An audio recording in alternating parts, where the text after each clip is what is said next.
ऐसा इन्वेंशन जिसने सगे भाई की जान ले ली,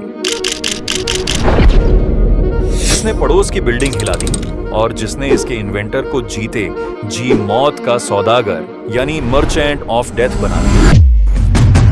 हम बात कर रहे हैं डायनामाइट की, लेकिन इसके बनने की कहानी किसी हॉरर फिल्म से कम नहीं है, जहां वैज्ञानिकों ने अपने ही नोट्स जला दिए और अपनी लैब्स उड़ा ली। आइए जानते हैं कि डायनामाइट की शुरुआत कहां से हुई और इसका नोबेल प्राइज से क्या कनेक्शन है। चलिए जानते हैं। जोहान रुडोल्फ ग्लेबर एक जर्मन अल्केमिस्ट ये 1659 में फर्टिलाइजर बना रहे थे, लेकिन गलती से इन्हें ये पता लग गया कि अमोनियम नाइट्रेट धमाका कर सकता है।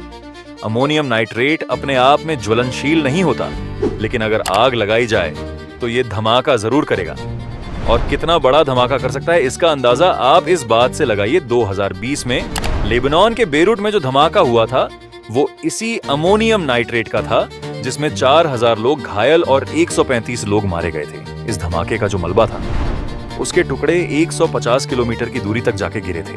अब इसके बाद ब्रिटेन को लालच आया, उसने बड़ा धमाका करने का सोचा ताकि लोग ब्रिटेन से डरें, लेकिन करें कैसे पाते, क्योंकि धमाका करने के चक्कर में कोई दुर्घटना हो सकती थी। यानी ब्रिटेन ये चाहता था कि कोई ऐसी चीज हाथ लग जाए जिसकी मदद से धमाके की सामग्री को एक स्थान पर रखकर और सुरक्षित दूरी बनाकर दूर से धमाका किया जा सके। अब इस समस्या को सुलझाया 1745 में एक साइंटिस्ट ने, जिनका नाम था विलियम वॉटसन। इन्होंने दुनिया का पहला डेटोनेटर बनाने का रास्ता दिया। इन्होंने ये कहा कि इलेक्ट्रिक स्पार्क की मदद से बारूद में धमाका किया जा सकता है, और ये बिल्कुल सही थे। दुनिया को अमोनियम नाइट्रेट से भी बड़ा धमाका चाहिए था, जो 1845 में जाकर मिल गया। इसके पीछे थे क्रिस्टियन फ्रीडरिक शोनबाइन। ये एक जर्मन स्विस केमिस्ट थे। इन्होंने नाइट्रिक एसिड और सल्फ्यूरिक एसिड के साथ एक्सपेरिमेंट करते हुए अपनी लेबोरेटरी को ही उड़ा दिया, और जब जांच पड़ताल की गई तो पता लगा कि इस धमाके के पीछे एक नया कंपाउंड था जिसका नाम था नाइट्रोसेल्यूलोज। अब इस घटना के अगले साल ही यानी 1846 में एक इटालियन केमिस्ट एस्कानियो सोब्रेरो ये भी अपनी लैबोरेटरी में नाइट्रिक और सल्फ्यूरिक एसिड के साथ एक्सपेरिमेंट कर रहे थे, और इन्होंने भी पड़ोस की बिल्डिंग हिला दी। उस धमाके में इन्हें भी काफी चोट आई थी और ये इतने डर गए कि इन्होंने अपने सारे नोट्स जला दिए, और उस घटना के बाद अगले 18 सालों तक इन्होंने दोबारा उसके बारे में नहीं सोचा। लेकिन 1864 में इन्होंने नाइट्रोग्लिसरीन पर दोबारा काम करना शुरू किया, और यहाँ से एंट्री होती है अल्फ्रेड नोबेल की। अब नाइट्रोग्लिसरीन बिल्कुल अनस्टेबल था, मतलब लिक्विड फॉर्म में होते हुए भी अगर इसे हीट या स्पार्क मिल जाए तो ये अचानक फटता था। इसी कारण की वजह से साइंटिस्ट इसका इस्तेमाल करते हुए बहुत ज्यादा डरते थे। लेकिन उस समय पर इससे बड़ा धमाका करने की क्षमता किसी और कंपाउंड के अंदर नहीं थी। अब नाइट्रोग्लिसरीन को स्टेबल करने की जिम्मेदारी अल्फ्रेड नोबेल और उनके भाई ने उठाई, और एक्सपेरिमेंट करते हुए 1864 में अल्फ्रेड नोबेल के छोटे भाई और कई कर्मचारी नाइट्रोग्लिसरीन की वजह से हुए धमाके में मारे जाते हैं। उनकी पूरी फैक्ट्री तहस नहस हो जाती है।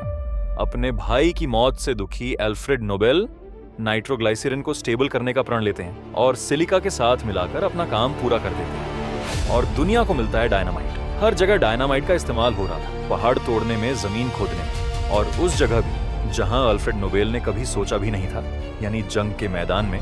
और इसके वजह से लोग उन्हें मौत का सौदागर बुलाने लगे।